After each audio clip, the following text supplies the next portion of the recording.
ঘরে যখনই মাছ মাংস শাক সবজি কোনোটাই থাকবে না, যদি থাকে মসুরির ডাল আর ডিম, আর এই দুইটা জিনিস দিয়েই আজকে আমি আপনাদের সাথে একটি মজার রান্নার রেসিপি শেয়ার করব।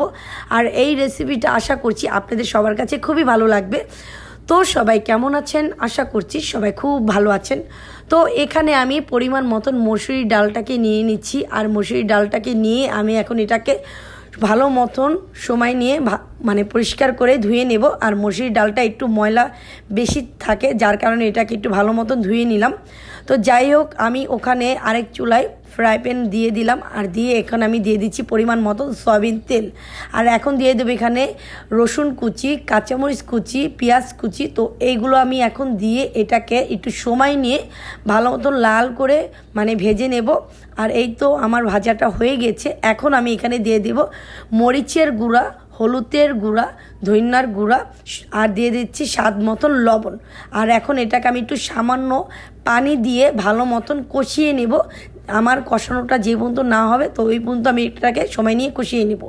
আর এখন দিয়ে দিলাম আলু, আর আলুটাকেও দিয়ে এখন আমি এটাকে লাড়াচাড়া দিয়ে ভালো মতন একটু সময় নিয়ে কষানো হয়ে গিয়েছে। এখন আমি এখানে দিয়ে দিলাম মসুরির ডালটা, আর এই ডালটাকে দিয়ে আমি এখন আবার একটু সময় নিয়ে ভালো মতন কষিয়ে নেব।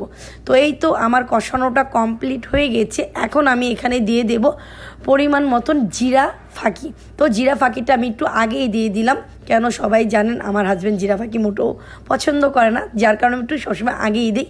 তো যাই হোক, এখানে আমি দিয়ে দিচ্ছি পরিমাণ মতন পানি। আর পানিটা বেশি দেওয়া যাবে না, কমও দেওয়া যাবে না। ডাল চচ্চড়ির জন্য যতটুকু লাগে তো সেই আন্দাজ মতন পানিটা দিতে হবে। তো এখন আমি এটা ঢেকে ভালো মতন রান্না করে নিলাম। আর এই তো বলক চলে এসেছে। এখন আমি এখানে দিয়ে দিচ্ছি কয়টি টমেটো। তো টমেটোটাকে আমি ভালো মতন দিয়ে এখন একটু লাড়াচাড়া সুন্দর মতন দিয়ে দেব। আর এখন কয়টা উপর দিকে ধনিয়া পাতাটা দিয়ে দেব। ধনিয়া পাতাটা দেওয়া হয়ে গেলে এখন এটাকে আমি সময় নিয়ে আবার কিছুক্ষণের জন্য ঢেকে রান্না করব। আর ওই দিক দিয়ে আমি 4টা ডিম নিয়েছি। তো 4টা ডিমটাকে নিয়ে আমি একটি পিরিজে এটাকে ভেঙে নিচ্ছি। আর এক এক করে এরকমভাবে ডিমটাকে ভেঙে, আর ওই দিক দিয়ে আমার খুব সুন্দর মতন ডাল রান্না কিছুটা কমপ্লিট হয়ে গিয়েছে।